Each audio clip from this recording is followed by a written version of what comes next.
You're listening to a Comics XF podcast. X-Men. Get it!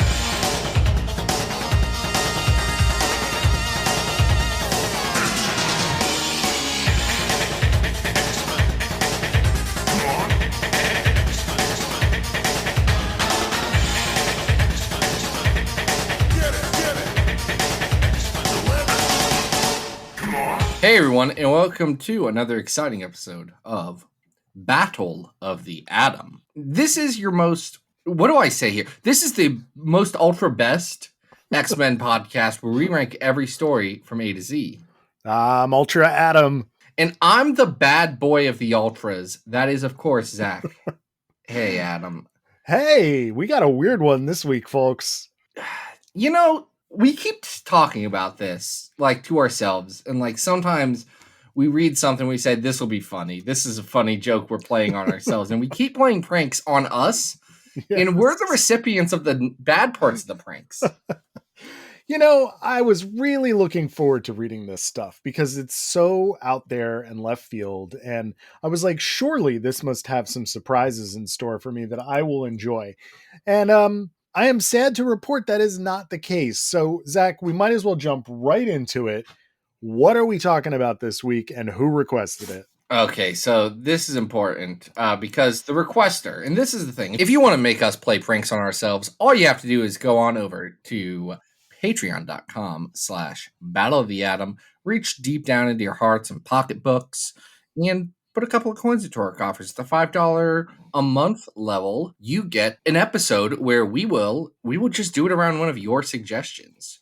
We'll say, hey, would you like to make a suggestion? And you will say, yes, please talk about this bad comic or good comic. Honestly, prefer.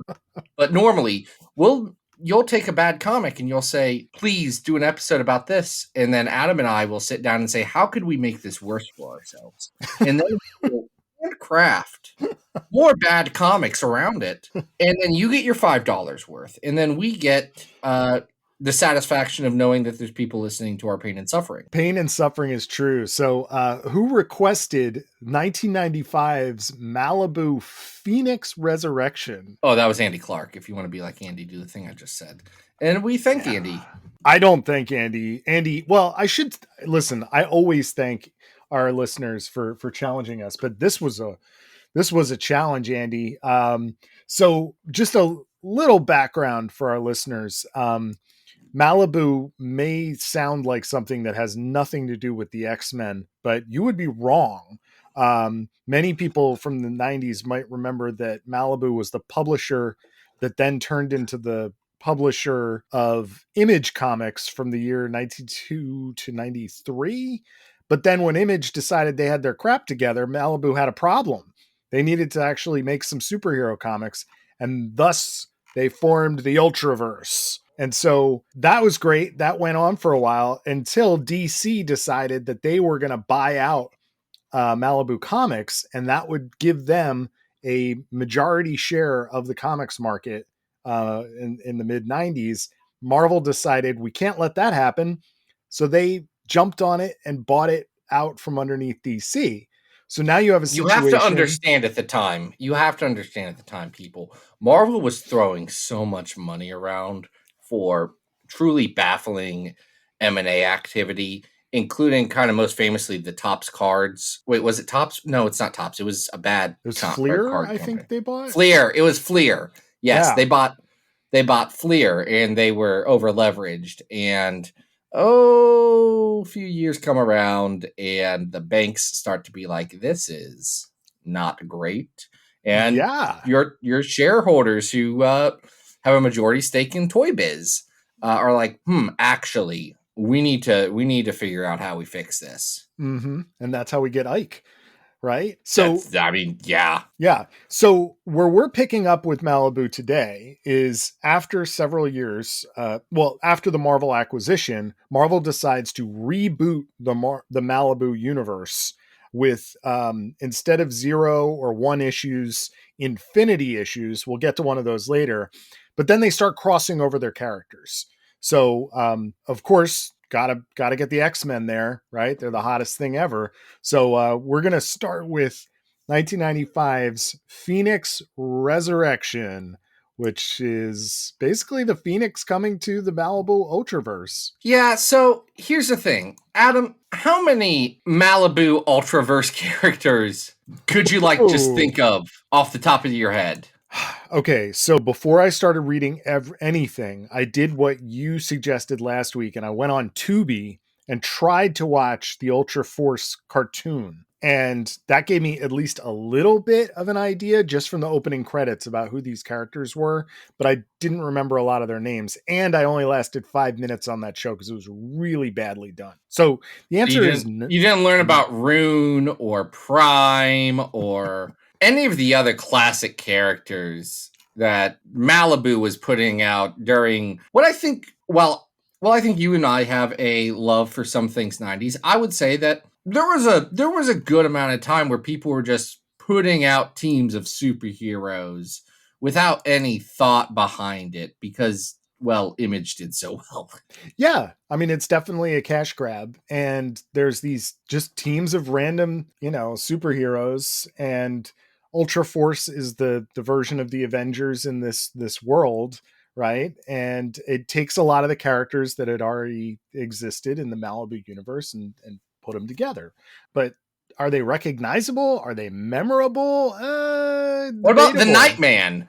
Nightman was, had enough to have his own show, if I remember correctly, right? I think I believe Nightman had and if it didn't air on this channel, it was in the spirit of sci-fi original series that lasted for a couple of seasons. Yeah. I remember Prime. That was one of those that was advertised very heavily, which is kind of just a Shazam type character. It's a Shazam. We're going to get to Prime. I do not care for. Oh, I don't like any of these characters, to be frank. They also, and this is the weirdest thing that comics, like X-Men fans, may not realize. They also had a team that was called the Exiles. Yes. And this is like where Exiles comes from, like very, very legitimately. To the point that one of the teams of Exile, or the team of Exiles, circa Black September, which was their reboot, involves, and I'm not joking about this, Juggernaut, who is easily the highest profile character, Sienna Blaze, and Reaper. Oh yeah, Reaper, from the MLF. Reaper is here also. Now, the story behind the original Exiles miniseries is kind of funny because I think it was Steve Gerber who did it, and it was it was solicited as a 5-issue miniseries, but they tricked the readers. There were actually only 4 issues, and at the end of the 4th issue, Amber Hunt, who is a major character in the stories we talk about today, blows everybody up. And there's only 2 remaining members of the team, and the book got canceled. And they refunded all the stores for the issue 5s that they bought that didn't exist. So that's kind of funny. But that is good, actually. That's a great funny gimmick. That's a good bit that they did. Yeah. All the love to them for doing this. But no, so Phoenix Resurrection, this is the big crossover. Sure. It's like 3 issues into this reboot series. And in fact, really by issue 2 of Prime and the Nightman and Rune, they're doing these backups for Phoenix Resurrection that do get collected in the Phoenix Resurrection Zero. It's mostly written by Ian Edgington. It's mostly written by Ian Edgington with a collection of artists. And they're mostly like, hey, there's some weird multiverse stuff going on, and it's just as exciting as the MCU would make you think a lot of multiverse stuff is. Yeah, it's a lot of I saw a fiery bird. What does this mean? And, it's meant to sort of get people excited. I don't know really how exciting it is, because then we are moving directly into the first issue. Hold on. I want to talk about 2 interesting things about Zero. Oh, okay. Is it one because Hellstorm shows up in one page? No, but that's great. It's great that Hellstorm's like, I am doing demon stuff here. Please stop in bed staring. With his girlfriend. Love it. That's great. No. I hate that the first story on this is the Prime story. And Prime is ostensibly the biggest character in the Malibu comics. Yeah. And it opens with him yelling and being mean to Gateway. Yes. And I don't like that. That happens Gateway's kind of around. a couple of times, like where he's accused, of like they use words that you might use to insult a little person. And yeah, here's the thing about Prime. Prime is a 13-year-old boy, and he is what if Shazam was in this universe? But also, what if he was a 13-year-old boy, like for real, and not like an Otto Bender 13-year-old boy? And the problem is that sucks, and it sucks when Jeff Johns did that with Shazam in the New 52, and it sucks here. It's not fun, and no one likes it. It's also gross because there's a body horror aspect to it, that his body is trapped inside of the like superhero's body. And so when you see Prime flying around, like hitting on girls, grown women, and it's this like, middle school boy, it's not great. It sucks. Yeah. Also, the Zero issue does have a backup story with Jubilee seeing what was going on with Gateway. And that looks nice, at least. That's got art by Robert Stokes, who I don't know, but like it has like a Mark Buckingham era Chris Picciello vibe to it, and I really liked that. It's not good art, but it's better than a lot of the other art in that issue. Let's put it that way. We're going to see a wide variety of artists and pencilers and inkers over the course of this miniseries. It's very difficult to tell who's doing what, when, and none of it really looks particularly good. Let's put it that way. No. Yeah. None of it looks particularly good.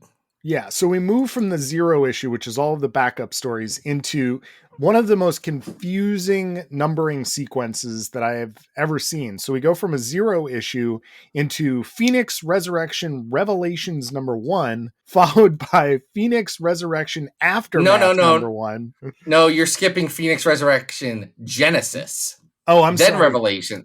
It's Genesis, then Aftermath. Yes. Which is odd because, I don't know, some people have accused me of proselytizing on this podcast, which I still find funny.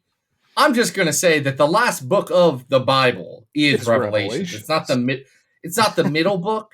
Like, if you wanted to be charitable, and I know it's not the actual middle of the book, if you wanted to actually make it the middle, you'd be like Genesis, partway through Psalms, Revelations, or like Genesis, Matthew, Revelations. Again, none of that would make sense either. No, and this doesn't make any sense either. So essentially what happens is that thanks to Genesis, thanks to Gateway. No, Jesus is not in Genesis. He's in the back half. Yes, yeah. Second. Sorry. Gateway takes... He's in the sequel Bible. Yeah. Gateway takes the X-Men to the Malibu Ultraverse. And, with this idea that there's something weird because he's drawn the Phoenix in the sand in the Danger Grotto of Generation X. So they show up, and, one of the rules in the Ultraverse is that if you came from the Marvel Universe, your powers only work half as well. So they're all slightly depowered, and essentially they're just kind of waiting around because the Phoenix is going to show up and like inhabit somebody. Who's it going to be? And at least in this first issue, it is Prime. So Prime becomes Phoenix in a really weird page that features some strange art. I'm not sure what's going on with his groinal area in this. He's got like he's packing a cantaloupe, but it's lower than you'd expect. And that's the thing. It seems like he's got an enlarged scrotum or something. It's he needs really to go weird. get it checked out. Yeah. Yes, it's a weird, maybe there's an infection. Weird. His dialogue's uncomfortable on this page, and we're not 100% sure what it means, but essentially he's just saying, I want to destroy the world because the world sucks. And I'm like, that's a 0 to 100 Dark Phoenix if I've ever seen one. Kevin. Yeah. I mean, he was just chilling, and now he's talking about the world, RAPEing him. And wow, that's big change there. So they fight. Also, the Squadron Supreme is like just watching this. That was a weird thing. I don't know what they were doing here. I don't know what the Squadron Supreme was doing in 1995. Apparently, it was paying attention to the Malibu guys. I looked this up. That is apparently their only appearance in the Ultraverse is just this one issue where they're just kind of paying attention to multiversal activity, and they have a cameo. I was like, that's weird. I was wondering if they existed in the Ultraverse, and they don't. No, this is like regular Squadron Supreme. Yeah. I double checked. It's very strange. Like this is Grooney's guys. This is who they are. Yep. So they fight Prime. The Phoenix decides it's going to take another host, and by the end of this this issue of Genesis, oh, Prime's here because Ultraforce has showed up. Also on Ultraforce is Black Knight. Like like the bad Marvel character. Some people like Black Knight, and they're wrong. Do we want to get into who Ultraforce is? Does that matter? Avengers. They're the Avengers. I think already. Nightman and Mantra show up, as well as the Exiles. So Juggernaut's like, wait, I know these guys. Yep. Reaper's like, I know these guys too. Actually, Reaper doesn't really talk. Neither does Sienna Blaze, because again, they aren't characters. So all of this stuff is happening. I do want to note that huge parts of this issue and a little bit of the next one center around like this page after page of this weird like seed-like spaceship that's floating around that then goes back to its home base that we then learn belongs to a character named, I think it's Rex Mundi. He's the oldest of the Ultras. Right. And then he has a twin sister, and then that features into the second issue. God, Zach, I don't know if I could really explain what any of that was about. That was very confusing. Here's what I think has happened. And by the way, this is by Dan Abnett and Ian Edgerton, Derek Robinson, Mark Pincella, Greg Lundsknack, Rob Haynes, Kevin West, John Royal, Randy Green, Rick Leonardi, Pino Rinaldi, Jeff Lafardi, John Cleary, and John Royal are artists on these 3 issues, in case anyone was curious. And yes, these are oversized issues, but they're not that oversized. This did come out. No, wait. Okay, the that's interesting. I didn't realize that. Genesis and Revelations came out weekly. Oh, okay. Back to back. They came out back to back, and then Aftermath comes out like 2 months later. Amazing. Anyway, my understanding, and this is my close read of the Ultraverse, is that the Ultras were powered by Scientology, more or less. And that it's like, am I wrong? Well, there's a 1-page explanation at the beginning of the Genesis issue. And I swear to God, and I asked multiple people on the Slack of our Comics XF Slack if they could help me with this. I must have read that thing 5 times. I don't understand what the lore is behind the Malibu Ultraverse. It's so confusing. I honestly think it's like general Scientology, alien spaceship, and Thadans and whatever, but the Thadans give you superpowers. None of this matters, because what ends up happening is the Phoenix leaves Prime and goes into this character named Amber Hunt. She is on the Exiles, and she's Juggernaut's best friend. / love interest.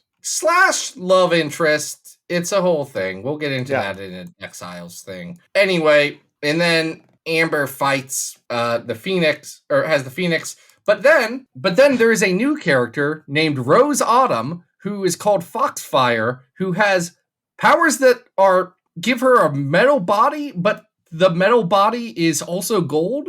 So she looks kind of like the Phoenix-powered Amber Hunt, and then they fight each other. Sure. And it looks like the same person's fighting each other. Rose Autumn had never appeared before this series, and apparently, as we find out in the last issue, this entire series was created to get her over, and Foxfire ain't getting over. No, it's very confusing because even in the Genesis issue, you have these two characters, and both of them are sort of like, "Huh, I feel like something weird's about to happen to me," and then they fight because they're fighting over this power, but the characters are indiscernible from one another. It is very difficult unless you're paying very close attention to who's standing next to the character at any given point. It's hard to tell. And of course, so much so that there is a line that when I got to this page, Adam, I lost it. And I lost it. I lost it when the X-Men are sitting here staring at the whole team. And Prime's like, oh, it's getting crowded around here, isn't it? And Bishop's like, don't expect me to remember everyone's names. yes, I remember that. Wolverine then says, I don't get this. And I'm like, bud, everything about this. Yeah, the X-Men are speaking for us. Yeah, so I'm going to be honest with you. The fourth issue here, Aftermath, I did not comprehend. My brain was just turning into mush trying to understand who the characters were. Did you actually read it? I tried. I okay, read the so words, you did more than I did. And I saw the pictures, but I also didn't see any X-Men in that issue because they've already gone home. So Aftermath is really about the future of the Ultraverse. And I was like, I don't know what's going on. I don't know who any of these people are. This lady has a robot leg all of a sudden. There's literally nothing I can care less about than the future of the Ultraverse. And, some people are like, oh, why doesn't Marvel publish the Ultraverse stuff anymore? They own it. And there's a lot of theories about why. Yes. And I have a deeper, bigger question. And it's like, Marvel already has enough bad superheroes. You want to give them more? You think someone's going to come up with a new take on these sub-Valiant level characters? That is the most shocking thing about the Malibu Ultraverse Wikipedia page is that the Joe Quesada is quoted as having said in the mid-aughts that he wanted to bring these characters back. And my thought is, why? Who wants these characters back? This isn't one of those things where people are over at DC going, it would be fun if the Wildcats existed in the same space as Batman.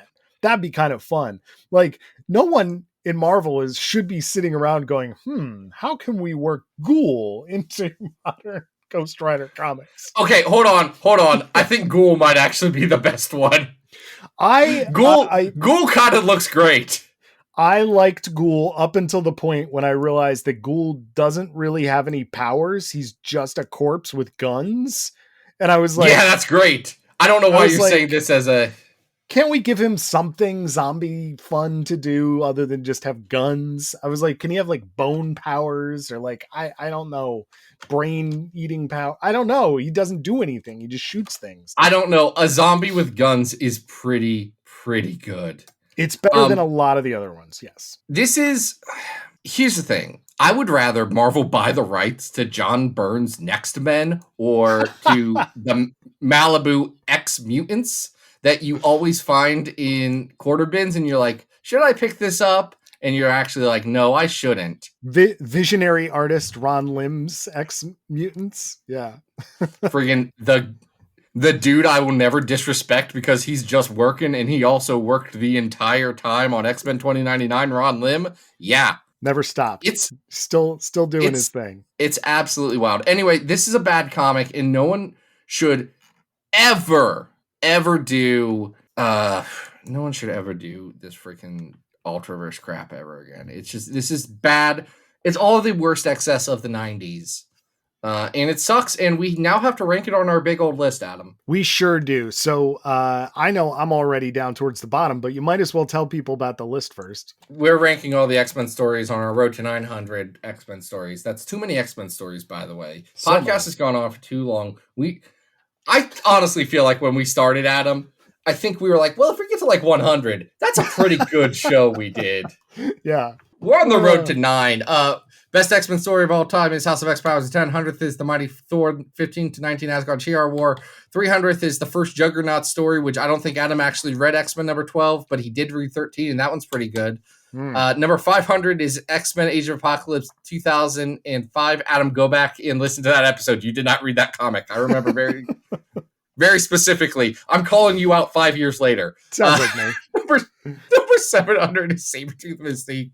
And the worst X-Men comic of all time at 843 is 2099 World of Tomorrow. This is so much worse than the Matthew Rosenberg Phoenix Resurrection, which is an interesting, if flawed, comic. Oh, yeah. I mean, this is clearly like down towards the like bottom 10, you know. I don't know. This is pretty rough. Okay, let's just, this is probably worse than 825, The Legend of the Dark Claw.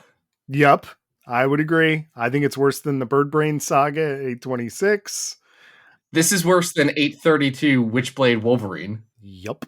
Here's the thing. I bet if we went back and reread Witchblade Wolverine with our older man eyes, we'd more just laugh at it. That's a dumb, I think we were laughing at a time. That's a dumb book. It's not good. You know, we've talked about how bad these Chuck Austin stories are, but honestly, I think there's at least more interesting stuff happening in Holy War and She Lies with Angels. Oh yeah, no, those are better. I would draw the line at X-Men Phoenix Legacy of Fire at 840. Yeah, I think this is worse than. Is this worse than X Nation 2099? Because I think you could at least argue that the competency of the art is bad, but I don't think it's as bad as what we saw in X Nation 2099. Like, I can see putting this in between Ultimatum and X Nation 2099. See, I would almost say X Nation 2099 is better because it has murder nuns. Okay, all right. Good. I love your argument. I love that energy. So why don't we squeeze it in between X Nation 2099 and Phoenix Legacy of Fire? That would make it our new 840 1995's Malibu Phoenix Resurrection. But we're not out of the Ultraverse yet. Where are we going next, Zach? In fact, we're going back to the future of the Ultraverse. We're going to Black September, buddy. And we're going to talk about the launch of the all-new Exiles. With All New Exiles Infinity 1, 2, and 3. And this is a weird comic. No kidding. I would like to first note that when I read this on the spreadsheet, I had no idea that the relaunch issues all had an Infinity issue. So I spent a lot of time trying to find All New Exiles Infinity 1 to 3, not realizing that the series is just All New Exiles and the first issue was Infinity. So I did finally figure that out. I'm sorry you had to deal with that, Adam. It's totally fine, because then I got to enjoy really, you know, these very, very popular Marvel characters like Sienna Blaze and Reaper heading off into their otherworldly adventures with the Juggernaut. What? Here's the thing. If somebody today pitched a Juggernaut, Sienna Blaze, and Reaper book, day one, I'd be there.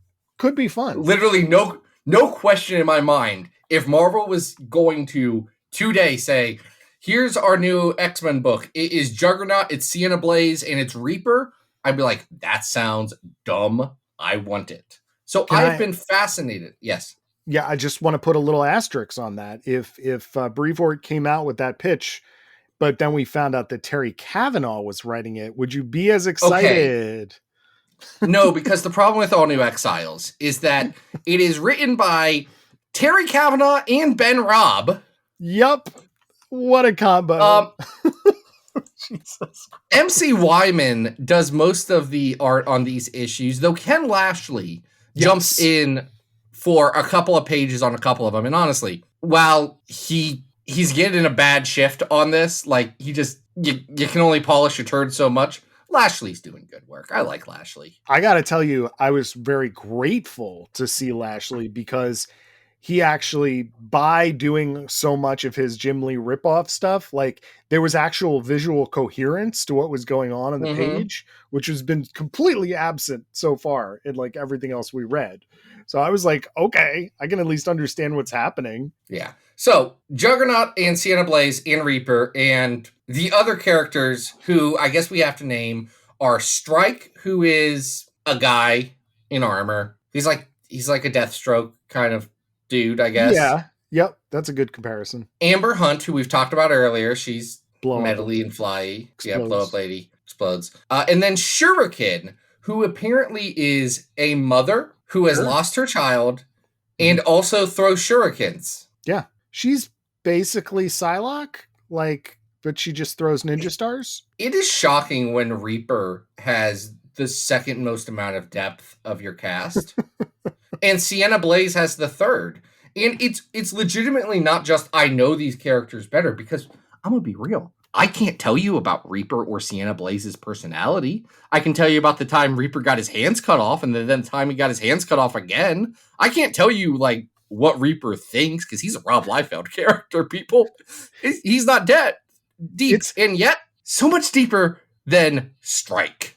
Yes. And it's hilarious that this book expects us to look at Reaper and be like, yeah, that guy, he's tough, you know, because when we look back on that character, he was used as a punchline. That was his only purpose before he appeared in these books, was to appear as a punchline to Shatterstar cutting things off of his body. Like, what in the world were they thinking when they chose this character? I think they were just thinking, who can we get rid of? Reaper and Sienna Blaze are kind of delightfully evil on this team. Like, no one knows what they're doing here. And in the first issue, they all show up, they all fight one bad guy, and then it kind of ends. And Reaper and Sienna Blaze are just mean. Now, issue 1 opens up and it informs us that right after they fought that bad guy, they blew up most of New York City. Yes. Which is now off-panel. Yep. Which is kind of a weird choice for the inciting incident of this book. Now being known as Ground Zero. Weird. So if I had a nickel for every time the Juggernaut did a 9/11, I just want to note, I'd have two nickels. This is interesting, is that like a lot of what you see Wyman doing in these issues, it really feels like the only comic books he's ever read and looked at are the Todd McFarlane, Rob Liefeld crossover between X-Force and Spider-Man. Cause like, that's kind of how he does his Juggernaut. Yeah. It's bad. It's real bad. Like he doesn't have the flair that McFarlane does, obviously. So yeah.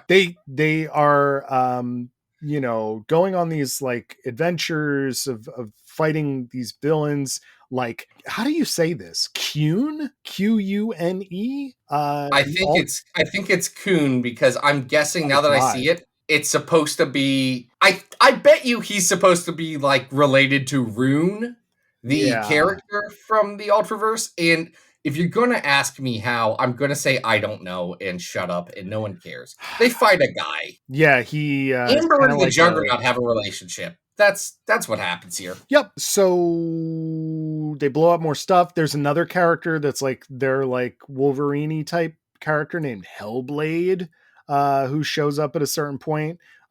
He basically has like the same hands as, you know, Jim Lee's Warblade or Mark Silvestri's Ripclaw. Like that was very in, you know, those claws with like the backwards claws at the knuckle. And then he's got flames drawn on his forehead and his pecs. It's really dumb. These are such like copy of a copy of a copy characters. Oh yeah. It's honestly like laughable how bad they are. You would not be mistaken if you thought that Kavanaugh and the artists had only read Image Comics and thought that's what comics were, and we need to make those kind of comics, because that's what this is, except it's even worse. Like it's bad. Like I would much rather read a random like terrible issue of Youngblood than I would this, because it's just like, it's such absolute nonsense. I'm saying, Adam, we got to put all our Patreon money together. We got to figure out a way how to buy Youngblood. Got to buy this right. We can have Youngblood again. We can get Youngblood. You can do the primary, write and draw the primary Youngblood book. I can find an artist and I'll write Badrock, because obviously he'd be the breakout character. Of course. You do a Badrock book, you do a Youngblood overall book, and I don't know, Shaft. I don't want to do Shaft. One, you can't call a book Shaft. There's already a guy named Shaft. It's Shaft. Zach, you know what I just realized? What did you just realize? And this is really kind of terrible. Is that what the relaunch that coincides with like All New Exiles #1 blowing up New York is the relaunch is called Black September. Good God. Man, this is. I don't like this. What are we reading? I don't like this.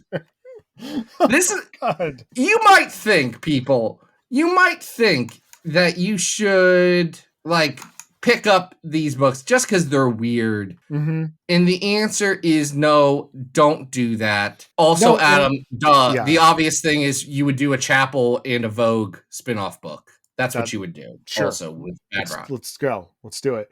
Yeah, I mean, if listeners are wondering why we're not getting deeper into the story, that's because there really isn't a story. These characters just kind of sit around and then they get attacked periodically by another character. So, this Kuhn guy comes back or Jesus, is it really Kuhn? Comes back in the 4th issue and attacks them all again. And it's like, okay, like there's no stakes. There's nothing really of interest. Juggernaut's very angry that he thinks that Amber has been hurt.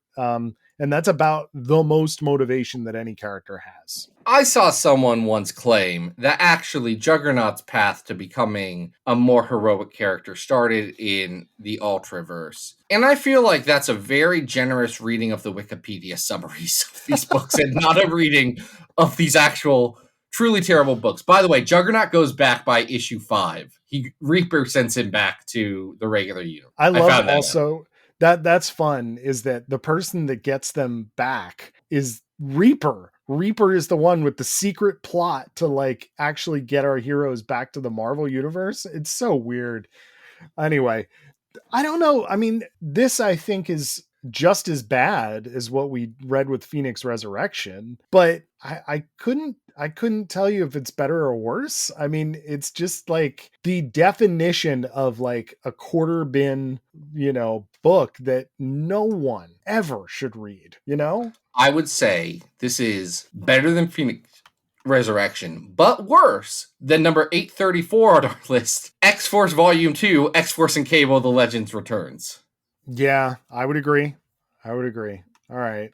So what's in between there? Hold on. And actually, no, this is worse than Holy Warrior and She Lies with Angels. Maybe this is better than X Nation 2099, but worse than Ultimatum. I don't even know. All right. That's a good spot for it. So we're going to squeeze that in between Ultimatum and X Nation 2099. So all new Exiles are at 839. Now, the last book that we have to talk about this evening is another all new Exiles title. And this is the time that for one issue only, they fought the X-Men. It's Terry Kavanagh and it's Ken Lashley. And hey, by the way, if your big idea to launch a line of comics is having Terry Kavanagh and Ian Edgington and Ben frickin' Robb write it, I don't know what you expected. Those are not some of the highest regarded creators of their era. They are some of the most available writers of their era. What was Terry doing before this? Writing X-Man? He actually worked on X Nation 2099. Yeah, he was the scab. Jeez. Y'all, man, this all sucks. And there's no way around it. Ken Lashley's here. Great for Ken. Get those paychecks, bud. Happy for you.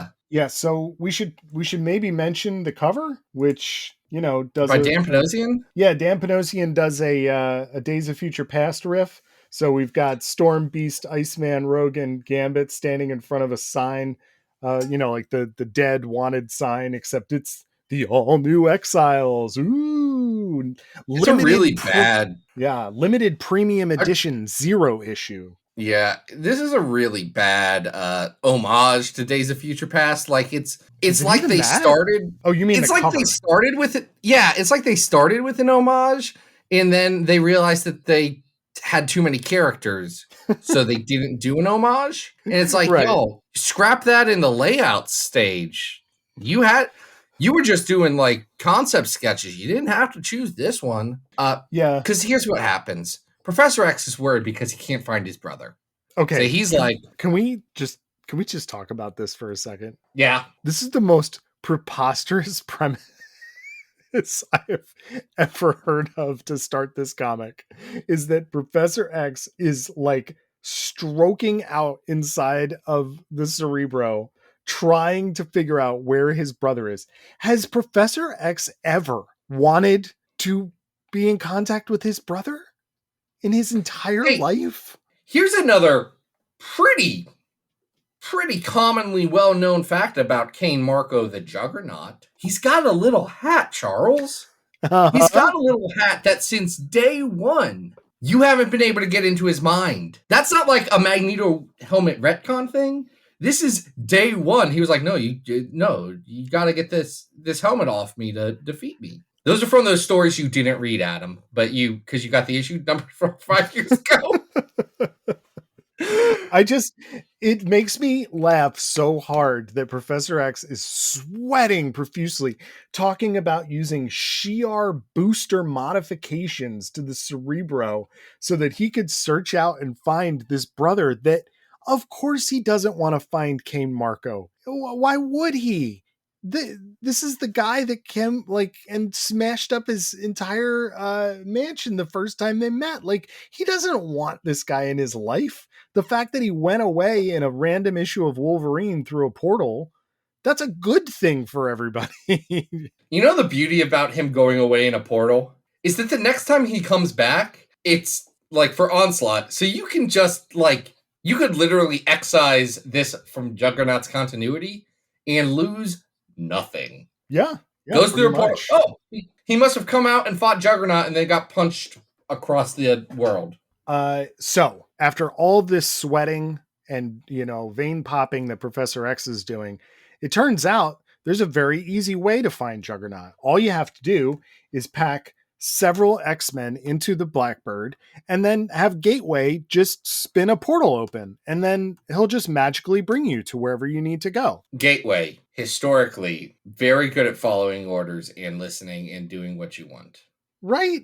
Like, what in the world? And at least for its credit in Phoenix Resurrection, Gateway was bringing the X-Men to the Ultraverse, at least theoretically, to stop the threat of the Phoenix. Here, why in the world does Gateway care if Professor X finds his brother Juggernaut?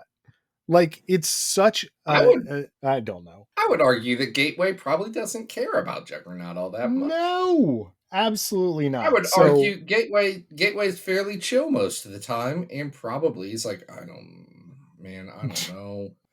So we do get some recap pages. What's he doing right now? Hanging out on the lawn of Generation X, being Monet's mentor for? Yeah, that's pretty much it. He's not interested in in Xavier Bloodline stuff. So we get a little bit of backstory on the all new Exiles and a couple of poorly illustrated pages that make Juggernaut look like he doesn't have a nose. And then our X-Men show up. So now I guess they got to fight, because the second they land. To be fair, Adam. To be fair, we haven't done that ever on this show. We've been watching Letterkenny for a spell. What I was going to say is that they do end up on a team faced off with the Juggernaut, Reaper, Sienna Blaze, and 3 people that look like they're Rob Liefeld knockoffs.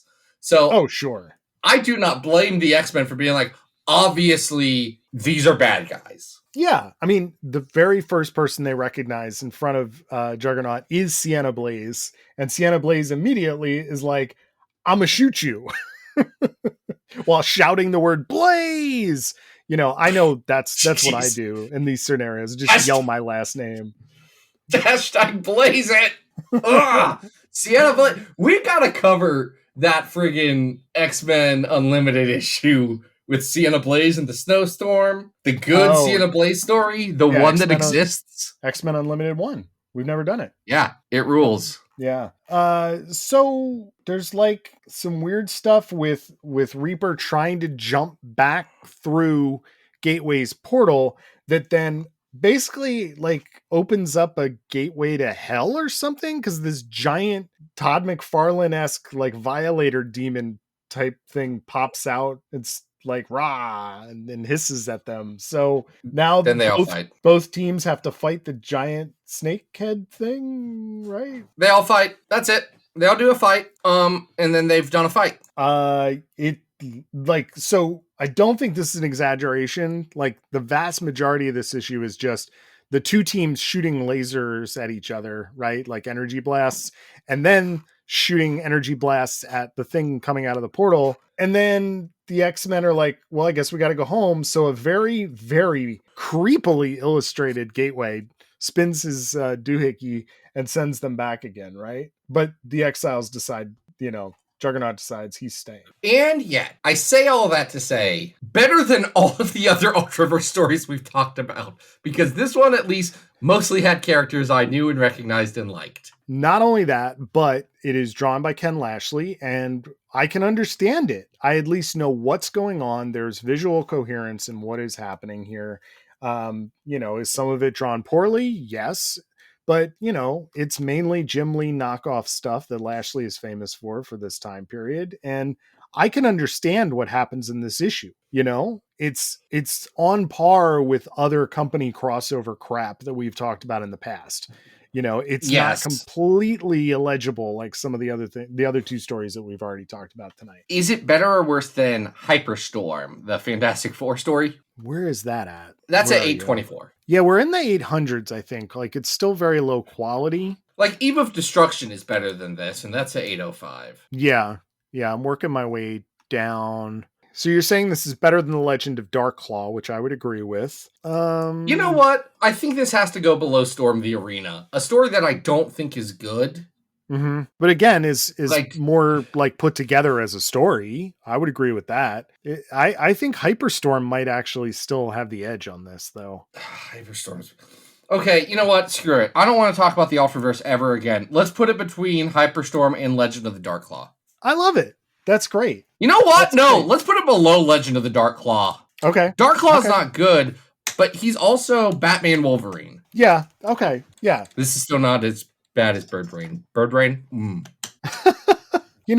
I really am disappointed because when I knew this was coming on the schedule, I really did hope that this was going to be more fun to read. And I was so disappointed by how low quality this stuff was. So as Zach mentioned earlier, if you're one of those curious X fans who, is a completist and feels like they have to read everything that has an X character in it, we're here telling you, we've done the work. You don't have to read this. And I strongly recommend you don't.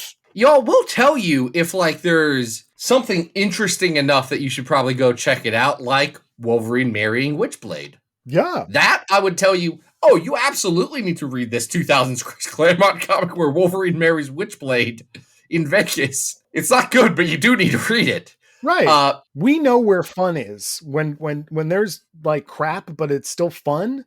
You could still have fun with the Bad Rock crossover. You can still have fun with the X-Force Youngblood crossover, the Cyberforce X-Men crossover. There's nothing fun here. And that's so sad because it should be silly and fun. And it's not, because these other characters they're crossing over with are terrible. I want to thank Patreon supporter Andy Clark for this PSA.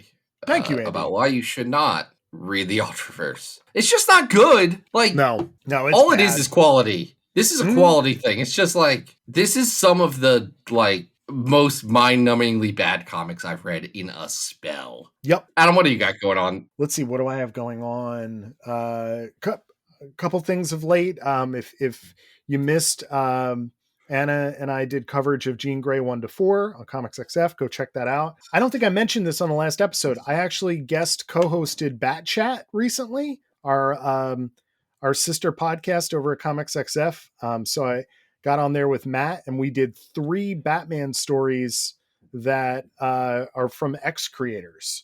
So if you like X-Men and you don't know a lot about Batman, like I don't, we still had a really good time. So check that episode out. Did you talk about the Larry Hama's yes. Orca the Werewolf story? You did talk about Orca the Werewolf? We did not. We just talked about the first issue of Larry Hama's run. Larry Hama does not seem to quite understand Batman, is what we deduced. But we didn't get. I don't know, because Larry Hama did come up with Grace Belline, Orca the Werewolf. Adam, have you seen? I have not seen the initial cover for Orca the Werewolf yeah. in Batman 179. Adam, have you seen the initial cover? I have. Yeah. This is one of the best covers I've ever seen. Just Orca is thick in this. Is this the one that went to print? This is the cover that went to print? Because I've seen that. That's what we're talking about. The one right? with her. She's breaking this through one. the wall? The one. No, with like there's a glass and she has everything pressed up against it. Also, she is a whale woman. I cannot emphasize enough. Yeah. We do not cover that, but we do cover the first issue of Larry Hama's Batman run. So check that out. Matt, Will, have me on to talk about Orca the Whale Woman or Poison Ivy by G. Willow Wilson. That's about it. Those are good picks for Zach to talk about. Definitely want to do that crossover. You guys can always follow me on social, Adam Reck on Blue Sky and Instagram, and Arthur Stacy on whatever the heck Twitter is these days. And Zach, what do we got going on next week? Next week, we're going to read Runaways, a comic that I like. And, you know, Adam, you and I have both watched the new Scott Pilgrim animated series.